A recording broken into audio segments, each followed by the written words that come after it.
Hello and welcome. My name is Kaylee Jo and I make content all about my experiences as a theater educator. This also means that I have had to deal with the ever dwindling budget that is the public high school theater program.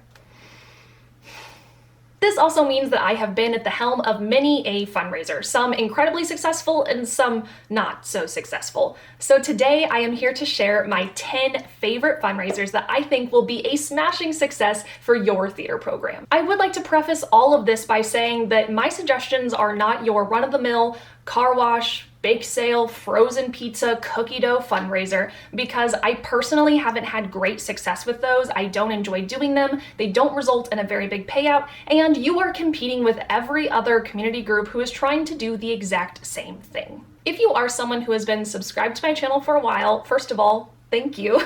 And secondly, I would like to explain where I have been for basically the last 5 weeks. If this is not an explanation that you are interested in, no hurt feelings, feel free to jump ahead to the rest of the video. But if you have been around for a while, my explanation is this. In the month of September, a lot has happened. All good things, but first of all, my husband and I finally took our week-long honeymoon to the Dominican Republic. We've actually been married for almost a year. We got married on Halloween of 2022, but we finally took our honeymoon and it was incredibly beautiful and tropical and relaxing and an amazing experience.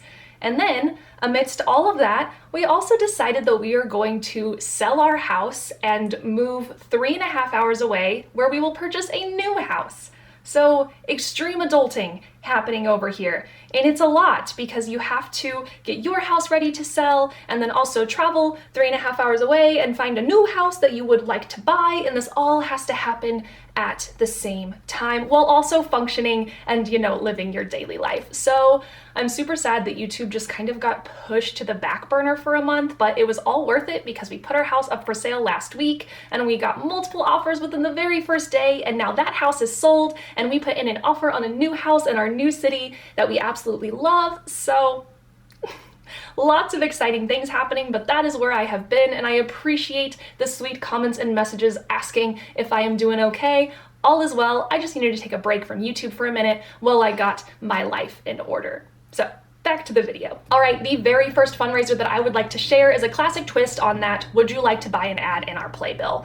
I have found, partially because my parents are both business owners, that businesses and individuals want to feel more personally involved in the process of sponsoring a community group because businesses are approached all the time for sponsorships. So make it a little creative, make it a little different. And what I do with this is my sponsor a cast member or sponsor a key prop fundraiser. So let's say that you've got a show with 20 cast members in it.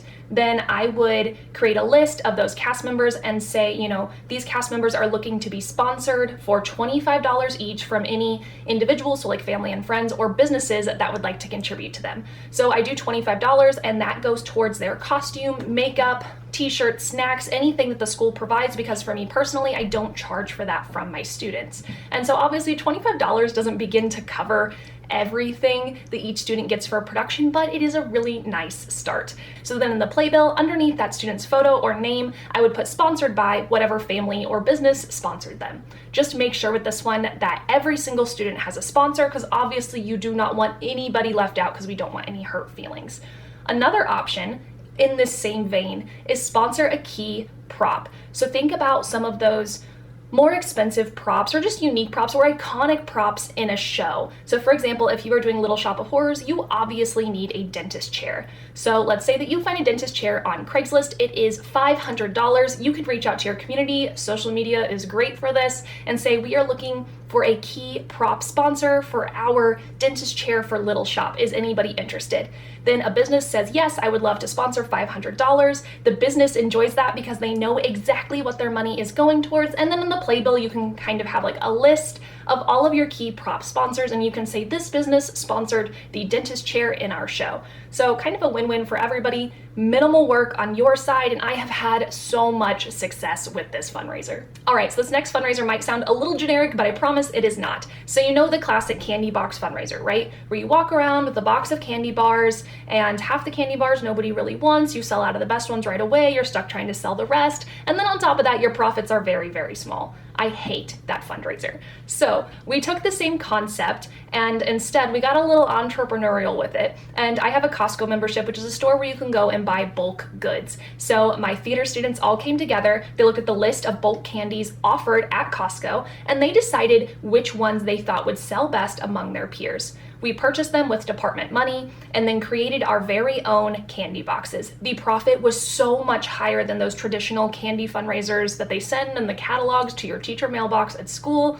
And my kids were invested in the process because they chose the candies that they were selling. So this fundraiser has always been super successful for me. We did this to raise individual funds for our state thespian conference, which is like a 3 to 4 day event, and it's usually $300 to $400 to attend.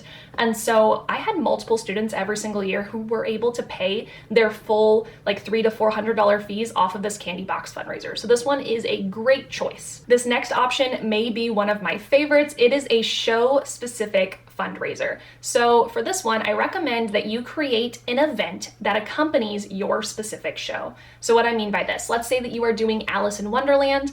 The week before your show, go ahead and host a Mad Hatter tea party. You charge a very small admission for, I assume, mostly children to attend, and you have your characters there, the Mad Hatter, the Red Queen, Alice, of course, and you have a fun tea party event. You can include a craft or something like that. Some other options, you could do story time with Belle if you're doing Beauty and the Beast. You could do ballroom dancing lessons if you're doing Cinderella. You could do a drive-in movie if you're doing Grease. So just think about your specific show and then think about an event that you can accompany with that. This next fundraiser is absolutely perfect if you are doing a musical, and that is host a dance workshop. So choose one song from your show, maybe the most popular or catchiest tune, and have your cast members teach it to other students in the district. You charge a small fee of $5 or $10 for the workshop. It is just a few hours after school that culminates in a performance for those students, family, and friends. This one is great because it costs you $0 to do, and your students are already learning this choreography, so why not have them teach it to others, and in the process, get those students excited to come see your show. This next one is another show-specific fundraiser, and I would specifically recommend this one if you are doing more of a children's show or a family-friendly show, and that is choosing an item to sell before, during, and after the show that's somehow related to your production. So for example, if you're doing Beauty and the Beast, you could sell singular red roses with the thorns removed to audience members, because every little princess in the audience is going to want a red rose. So if you buy those for $1 each from a florist, then you can sell them for $3 during your show. You make a $2 profit per rose. You could also do, like if you're doing Cinderella, you could find magic wands like from Oriental Trading, which is one of those bulk party supplies companies, and you could sell those at intermission. So just get creative, think about your specific show and what item you can relate to it. I have used this next fundraiser in a couple different ways, and that is selling flowers in the lobby. So I generally have family and friends of cast and crew members who bring flowers after the show is over. So save them a little bit of hassle and go ahead and sell those flowers in the lobby before, during, and after the show. I've done this one of two ways. I have had a florist come in and set up their table, and they sell the flowers for whatever they feel is appropriate, but they pay the theater department a fee for being able to set up their table. I have also purchased flowers in bulk and then had another staff member sit outside and sell those flowers at a slightly higher price than what I purchased them for. So both are great options and have gone over really well for me. This next fundraiser is incredibly simple to set up, and that is partnering with a local restaurant. So you would be surprised at how many restaurants will choose a night of the week, usually one of their slower nights like Tuesday, Wednesday, or Thursday, and they will promise to donate a portion of the sales that night to your program. And then you invite all of the family and friends of your cast and crew members or anybody involved in your program to come and dine at that restaurant. It helps the restaurant out, and they write you a check at the end of the night. Think of an event that your students can host for their peers at the school that they can sell concessions at. So one idea would be hosting a movie night in the gym or wherever you have got a big projector at your disposal, and then my students will just sell like popcorn and soda, and it generates a decent amount of money for just a couple hours of work. This next one is somewhat similar to the last idea, but has more of a competitive edge to it. So have your theater students host some kind of competition that their peers can enter.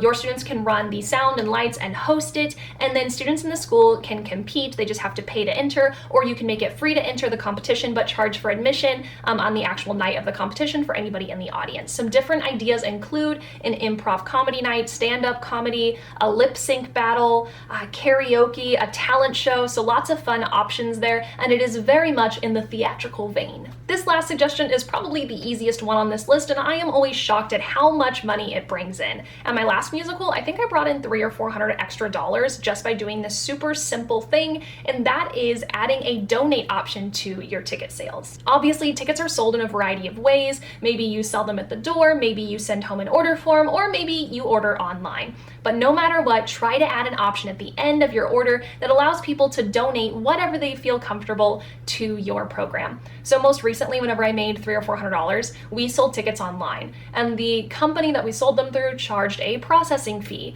So my ticket was $5, and then the company charged this 25-cent processing fee that they got to keep.